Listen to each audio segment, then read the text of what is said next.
देश के कई राज्यों में मानसून की सुस्ती के बीच गर्मी का प्रभाव बढ़ा है और पिछले 24 घंटों के दौरान देश के कुछ इलाकों में 40-42 डिग्री सेल्सियस तापमान रिकॉर्ड किया गया। राजस्थान के पश्चिमी शहरों में प्रचंड गर्मी का प्रकोप जारी रहा। चूरू और गंगानगर में 42 डिग्री के करीब तापमान रिकॉर्ड किया गया। इस बीच जो low pressure system Bay of Bengal में बना था, आगे बढ़ रहा था। इसका ट्रैक अपेक्षा से ज्यादा उत्तरवर्ती हुआ है। पहले उम्मीद ये थी कि उत्तरी आंध्र प्रदेश और इससे सटे दक्षिणी ओडिशा से होकर ये अंदरूनी भागों की तरफ आगे बढ़ेगा और इन सभी क्षेत्रों में बारिश की गतिविधियां देगा। हालांकि ये सिस्टम थोड़ा सा उत्तरवर्ती हुआ है, यानी ओडिशा के आगे पहुंच गया है और इस समय झारखंड के ऊपर है और इसी सिस्टम के कारण मानसून की अक्षीय रेखा नीचे आ रही है। मानसून की अक्षीय रेखा की वजह से ही संभवतः इसका जो ट्रैक है वो उम्मीद से ज़्यादा उत्तरवर्ती हुआ है। यानी कि मानसून की अक्षीय रेखा जब इस सिस्टम के बनने के बाद आगे बढ़ने की स्थितियां थीं, उस दौरान ये अनुमान था कि मानसून की अक्षीय रेखा यानी एक्सिस ऑफ मानसून ट्रफ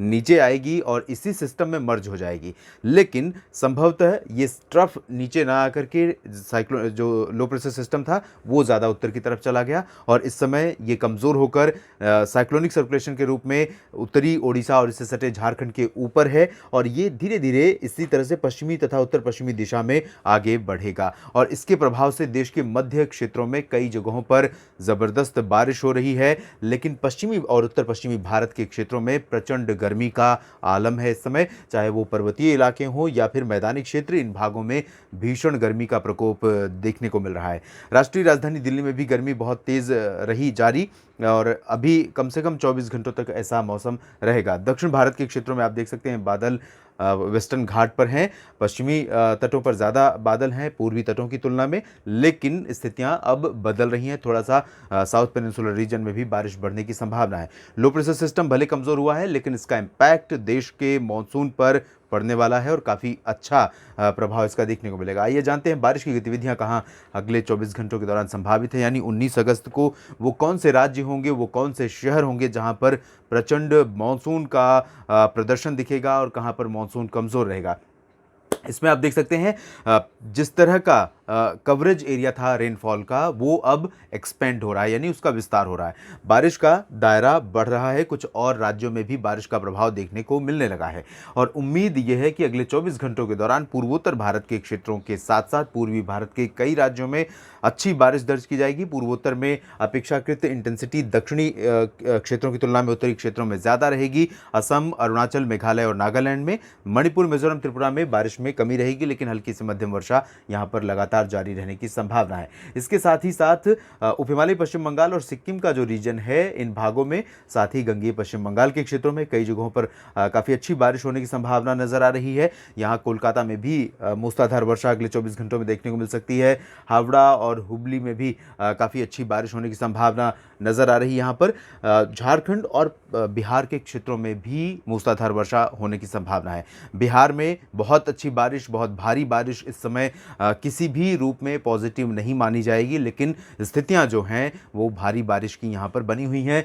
राजधानी पटना से लेकर भागलपुर, गया, दरभंगा और चंपारण, किशनगंज, पूर्णिया, अररिया तमाम जगहों पर व्यापक वर्षा होने की संभावना है। इधर झारखंड में भी आप देख सकते हैं दुमका और देवघर समेत रांची, डाल्टनगंज, जमशेदपुर, ये जो समूचा रीजन है इन भागों में कई स्थानों पर मध्यम से भारी वर्षा दर्ज की जा सकती है। पूर्वी उत्तर प्रदेश के क्षेत्रों में भी बारिश की इंटेंसिटी बढ़ रही है और यहाँ पर कई इलाके ऐसे हो सकते हैं जहाँ पर अगले 24 घंटों के दौरान यानी कि 19 अगस्त को कई जगहों पर मूसलाधार वर्षा दर्ज की जा सकती है। वाराणसी, सोनभद्र और भदोही से लेकर मऊ, गाजीपुर, बलिया, आजमगढ़, गोरखपुर, देवरिया से लेकर अयोध्या, सुल्तानपुर, प्रतापगढ़, जौनपुर, प्रयागराज और फतेहपुर तक कई इलाकों में मध्यम से भारी वर्षा होने की संभावना है।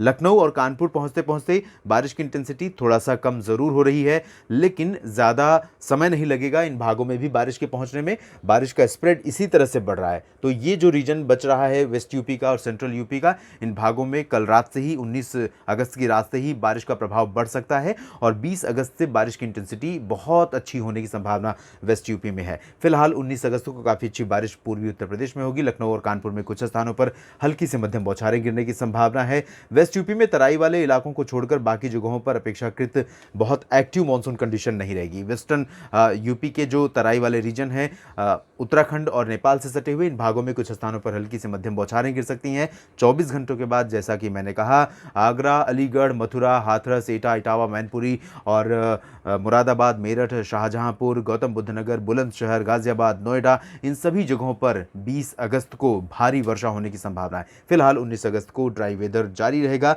लेकिन मॉइस्चर का कंटेंट बढ़ जाएगा, यानी कि रिलेटिव ह्यूमिडिटी जितनी आज है और जितनी पिछले दिन थी उससे ज़्यादा हो जाएगी, उमस बढ़ जाएगी। तापमान तो अधिक रहेगा ही रहेगा, साथ ही साथ उमस बढ़ने की वजह से यहाँ पर जनजीवन और परेशान हो सकता है, अस्त व्यस्त हो सकता है। लेकिन थोड़ा सा इंतज़ार कीजिए, 24 घंटों के बाद इस उमस और गर्मी से निश्चित रूप से मानसून की अच्छी बारिश बहुत बड़ी राहत लेकर आ सकती है। इधर उत्तराखंड में देख सकते हैं बारिश बढ़ रही है, नेपाल में भी बारिश बढ़ रही है। नेपाल और उत्तराखंड में बारिश बढ़ने का मतलब है इन सभी क्षेत्रों से आने वाली नदियां जो कि उत्तर प्रदेश और बिहार में आती हैं, इनमें जल स्तर बढ़ जाएगा और एक बार फिर से उन इलाकों में उत्तर प्रदेश के जहां पर बाढ़ का खतरा नहीं था वहां पर भी बाढ़ का खतरा पैदा हो सकता है।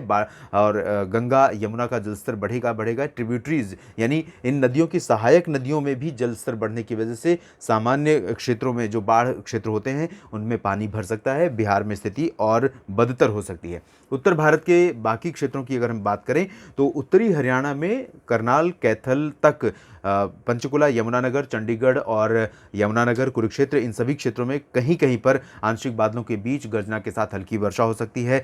बहुत भारी बारिश होने की संभावना नहीं है। जैसा कि मैंने बताया था, उत्तर प्रदेश में एक बार फिर से बैक चलूंगा और यहाँ पर कुछ इलाकों में आज बारिश हो सकती है, लखनऊ और कानपुर तथा आसपास के इलाकों में, लेकिन बहुत भारी बारिश नहीं होगी। इसके बाद यहाँ पर उत्तरी हरियाणा में कुछ स्थानों पर हल्की वर्षा हो सकती है। पंजाब और शेष हरियाणा में मौसम पूरी तरह से साफ और शुष्क रहेगा। यहाँ भी 20 अगस्त से मॉनसून रिवाइव हो सकता है। मॉनसून की अच्छी वर्षा यहाँ पर देखने को मिल सकती है। हिमाचल प्रदेश, जम्मू कश्मीर, गिलगित बाल्टिस्तान, मुजफ्फराबाद, लद्दाख समेत उत्तर भारत का बाकी जो पर्वतीय क्षेत्र है यानी पश्चिमी हिमालयी रीजन, इन भागों में मौसम पूरी तरह से ड्राई रहेगा और बहुत ज़्यादा गर्मी यहाँ पर अभी भी बनी हुई है और आने वाले 24 घंटों के दौरान भी यहाँ पर बनी रहेगी और 24 घंटों के बाद यहाँ पर भी बारिश होने की संभावना है। राजस्थान की बात करें तो राजस्थान के पूर्वी क्षेत्रों में दक्षिणी इलाके, यहाँ कोटा से लेकर सवाई माधोपुर में भी कुछ बदलाव हो सकता है और साथ ही साथ भीलवाड़ा, उदयपुर, माउंट आबू, डूंगरपुर, प्रतापगढ़, इन इलाकों में कुछ स्थानों पर वर्षा की गतिविधियां देखने को मिल सकती हैं 24 घंटों में। वेस्ट राजस्थान में अभी फिलहाल राहत भरी कोई खबर नहीं है मॉनसून की तरफ से। मौसम किसी भी तरह से यहाँ पर मेहरबान होता हुआ अगले 24 घंटों के दौरान नज़र नहीं आ रहा है। मैं फिर से सवाल करूँगा कि मीडिया में जिस तरह की भारी बारिश का शोर मचाया गया था, कहाँ है वो बारिश? यहाँ पर बारिश दिखाई नहीं दे रही है और आगामी 24 घंटों के दौरान भी चूरू, गंगानगर, हनुमानगढ़, बीकानेर, बाड़मेर, जैसलमेर, जोधपुर से लेकर ये जो समूचा बेल्ट है ये लगातार प्रचंड गर्मी में झुलसता रहेगा, तपता रहेगा। यहाँ पर बहुत बड़े पैमाने पर फसलें तबाह हुई हैं। आमतौर पर बारिश बहुत कम होती है और इस बार बहुत रूड रहा है, बहुत निष्ठुर रहा है मॉनसून, जिसकी वजह से किसानों को बड़े पैमाने पर नुकसान यहाँ पर पहुँचा है और आम जनजीवन भी यहाँ पर बुरी तरह से प्रभावित हुआ है। लेकिन थोड़ी सी राहत 20 अगस्त से पहुंच सकती है बारिश के रूप में। आंशिक बादल यहां पहुंच सकते हैं और कुछ इलाकों में, बीकानेर में, चूरू में, गंगानगर, हनुमानगढ़ में, साथ ही साथ जोधपुर, जालौर और जैसलमेर में भी कुछ इलाकों में वर्षा दर्ज की जा सकती है। लेकिन बहुत व्यापक बारिश की संभावना फिलहाल यहाँ पर भी नहीं है। यहाँ राजधानी जयपुर की बात करें तो जयपुर से लेकर अलवर, झुंझुनू, भरतपुर का जो रीजन है, अजमेर का क्षेत्र है, इन भागों में फिलहाल ड्राई वेदर रहेगा अगले 24 घंटों के दौरान। 24 घंटों के बाद थोड़ा सा इंटेंसिटी बढ़ेगी और ये समूचा पूर्वी राजस्थान का क्षेत्र वर्षा वाला क्षेत्र बन जाएगा। वेस्ट राजस्थान में, जैसा कि मैंने बताया, 20 से थोड़ी सी राहत मिल सकती है। बड़ी राहत मानसून ने दी है गुजरात के पूर्वी क्षेत्रों में। बड़ोदरा से लेकर निचले सूरत तक का जो रीजन है, इन भागों में कई स्थानों पर वर्षा दर्ज की गई है और अगले 2-3 दिनों के दौरान यहाँ पर सूरत, वलसाड़, नवसारी से लेकर वडोदरा, अहमदाबाद, गांधीनगर और आणंद तक, इन सभी क्षेत्रों में कई स्थानों पर वर्षा होने की संभावना है। मध्यम से तेज वर्षा यहाँ पर रिकॉर्ड की जा सकती है। मेहसाना, पाटन, साबरकांठा, बनासकांठा, पालनपुर समेत आसपास के उत्तरी इलाकों में भी कुछ स्थानों पर वर्षा हो सकती है। यहाँ पर आप देख सकते हैं ये ड्राई वेदर प्रोजेक्ट कर रहा है न्यूमेरिकल वेदर मॉडल, लेकिन कुछ संभावना यहाँ पर नज़र आ रही है क्योंकि मॉइस्चर का प्रभाव रहेगा। सिचुएशन ऐसी बनी है कि यहाँ पर बारिश हो सकती है। जिस तरह से दक्षिण पूर्वी राजस्थान में है, इसी तरह से यहाँ पर भी बारिश की संभावना है और इससे सटे जालौर में भी राजस्थान में कुछ स्थानों पर वर्षा हो सकती है। लेकिन कच्छ में पूरा ड्राई रहेगा। सौराष्ट्र के कोस्टल रीजन में बारिश हो सकती है, विशेष रूप से दक्षिणी हिस्सों में और पूर्वी हिस्सों में, और साथ ही साथ दादरा नगर हवेली दमन दीव में पिछले 24 घंटों में जैसा अनुमान मैंने बताया था आपको, उस तरह की बारिश दर्ज की गई है और अगले 24 घंटों में भी काफ़ी अच्छी वर्षा यहाँ पर हो सकती है। अंदरूनी राजकोट के क्षेत्रों में भी ड्राई वेदर रहेगा। 24 घंटों के बाद यहाँ पर बारिश बढ़ सकती है, ऐसी संभावना है। इसके बाद मध्य भारत की तरफ हम रुक करेंगे और मध्य भारत में वेस्ट एमपी साथ ही साथ ईस्ट एमपी में कई स्थानों पर मध्यम से भारी मानसून वर्षा होने की संभावना है। यहाँ इंदौर, उज्जैन, देवास, धार, मंदसौर, रतलाम से लेकर भोपाल, गुना, विदिशा, अशोकनगर, टीकमगढ़ और सागर, सतना, पन्ना, रीवा, जबलपुर, उमरिया, मांडला, बालाघाट, डिंडोरी समेत ये जो पूरा का पूरा बेल्ट है, इन भागों में बारिश होगी। ईस्ट एमपी में भारी वर्षा हो सकती है। वेस्ट एमपी में लाइट टू मॉडरेट के साथ आइसोलेटेड प्लेसेस पर भारी रेन हो सकती है। छत्तीसगढ़, ओडिशा में सभी जगहों पर मध्यम से भारी मानसून वर्षा होने की संभावना है।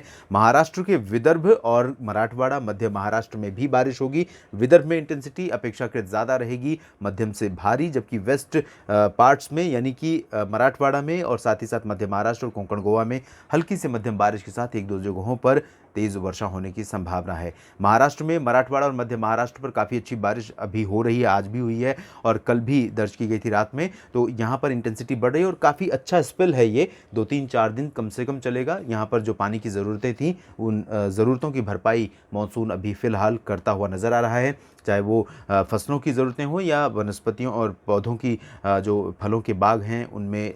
महाराष्ट्र खासतौर पर बागवानी के लिए बहुत फेमस राज्य है, जहाँ पर बहुत सारे फल होते हैं, संतरा से लेकर कीनू और अंगूर से लेकर केला, तमाम फल यहाँ पर पाए जाते हैं। इनकी खेती होती है, तो यहाँ इस समय की जो बारिश है इन फलों के पौधों के लिए, फलों के बागों के लिए बहुत ही अनुकूल है, बहुत ही सकारात्मक और सार्थक है।